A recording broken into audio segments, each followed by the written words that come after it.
How to track a flight on Xiamen Airlines. Hello everyone, welcome to another tutorial. In this tutorial, I'm going to show you how you can track a flight on Xiamen Airlines, and this is how to go about it. The first step is to log in into your Xiamen Airlines account, just like I've done here.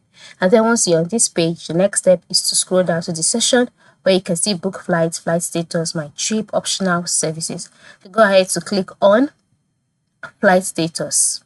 So by clicking on flight status, you'll be brought to your page where you have to enter in your flight details based on two options. You have the departure and arrival option, and then you have the flight number option. Alright, so you can just go ahead to select whichever option you would like to use in order for you to track your flight with it. So by making use of departure and arrival, you'll be asked to enter in your departure city as included in your flight, that is the flight that you've booked already, then your destination, the dates, click on search, and then your flight status will be displayed to you.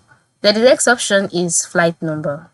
So just click on flight number, enter in your flight number details, your flight number in here, the dates as included in your flight, and then once you've done that, click on search and your flight will be tracked, and then you see how far your flight has gone. So this is basically how you can track your flight on Xiamen Airlines. Thank you for watching and have a good day.